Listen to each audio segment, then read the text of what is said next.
Welcome viewers. අද lesson එක මේ ask කියන එක. ask කියලා කියන්නේ verb එකක්. base verb එකක් තමයි ask කියලා කියන්නේ.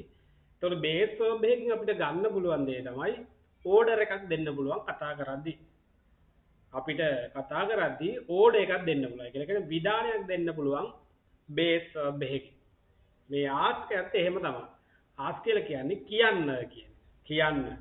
අපිට ගොඩාක් ප්‍රයෝජනවත් වෙන දෙයක් තමයි මේ කියන්න කියන එක ආස් කියලා කියන්නේ ආස්. එයාට කියන්න, ඔහුට කියන්න, ඇයට කියන්න, ඒගොල්ලන්ට කියන්න, කමල්ට කියන්න, අම්මට කියන්න, තාත්තට කියන්න, කියන්න කියන එක වැඩි භාවිතයක් තියෙනවා. ඒකට මේ ආස් කියන එක වැඩි භාවිතයක් තියෙන ලොකු ප්‍රයෝජනයක් ගන්න පුළුවන් ඔයගොල්ලන්ට මේ ආස් එකෙන්. හරි. හදමු වාක්‍යයක්. ask him කියලා කියන්නේ ඔහුට කියන්න ඔහුට කියන්න ඔහුට කියන්න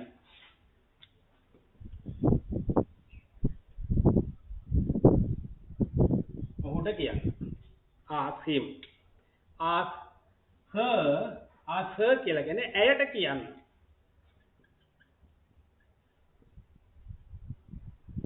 ඇයට කියන්න ask him ask her ඔහුට කියන්න ඇයට කියන්න.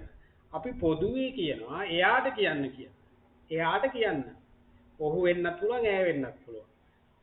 ඔහුට කියන්න ඇයට කියන්න එයාට කියන්න කියලා කියනවා. එතකොට අපි ඒකෙන් දෙන්නේ පුද්ගලයා පිරිමි කෙනෙක් නම් him, ගැහැණු කෙනෙක් නම් her වෙනවා.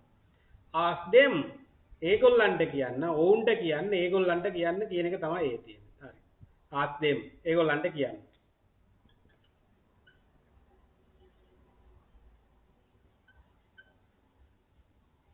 ask Kamal. ask Kamal mean Kamalට කියන්න. Kamalට කියන්න. Kamalට කියන්න. ask mother අම්මට කියන්න. ask father තාත්තට කියන්න. මෙන්න මේ විදිහට තමයි එන්නේ. මේ විදිහට තමයි එන්නේ. ask. මෙතන දැන් හදාන යන්න පුළුවන් මෙන්න මේ විදිහට.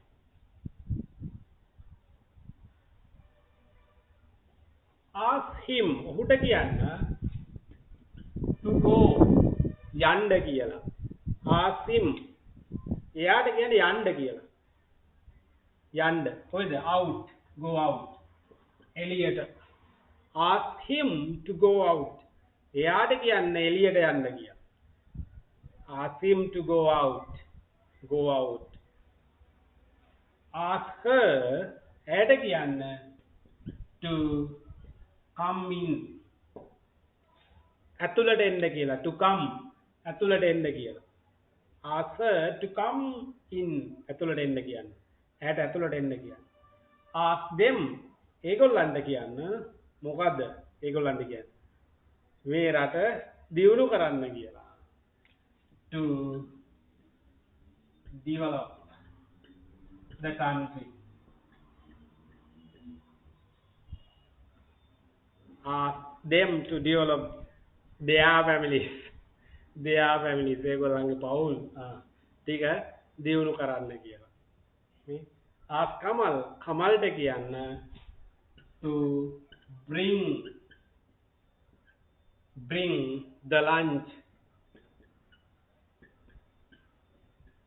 දවල් කෑම ගේන්න කියලා. කමල්ට කියන්න දවල් කෑම ගේන්න කියලා.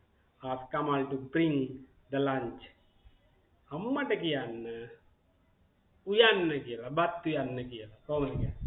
ask mother to cook rice. ask mother to cook rice. අම්මට කියන්න බත් උයන්න කියලා. හරි. ඔන්න වාක්‍ය ටික.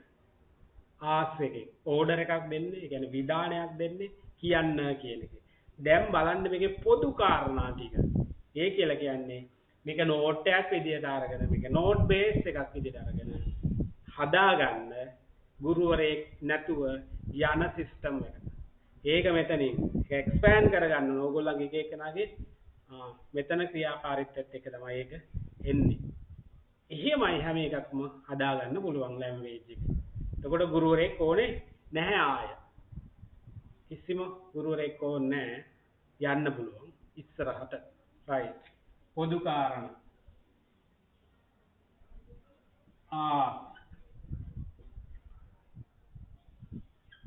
him, her, them, her, mother. මොනවාද මේවා? මේවා තමයි pronoun. නාම පද. නාමයන්. නමක් එකතු කිරීම. ඊට පස්සේ to preposition එක මේ to. ඊට පස්සේ මේ මොනවාද? verb මොන verb එකද තියෙන්නේ? එකතු කරන්න ඕනේ base verb එක. ඔන්න. දැන් ඔයගලන්ට කොච්චර හදාගන්න පුළුවන්ද? Without any teacher, without any guide කෙනෙක් නැතුව node base කරලා නේ හදාගන්න පුළුවන්.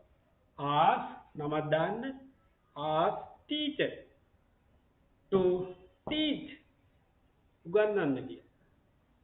ask father to bring ගේන්න කියලා something මොනවා හරි අන්න ඒ වගේ.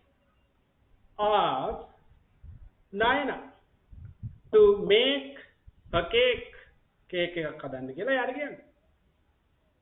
මෙන්න හදාගන්න ඕඩර් එකක් දෙන්න පුළුවන්. නේ ඕඩර් එකක් දෙන්න පුළුවන්. ගුරුවරයෙක් නැතුව මේක බේස් කරගෙන හොඳට බලන්න ඕනේ. හැබැයි ඔයා ප්‍රැක්ටිස් කරලා තියෙන්න ඕනේ බේසික් ඉංග්‍රීසි ටික. බේසික් ඉංග්‍රීසි ටික ප්‍රැක්ටිස් කරලා තියෙන්න ඕනේ. note guide and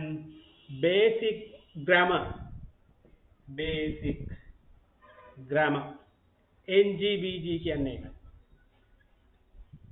right. Bye for now.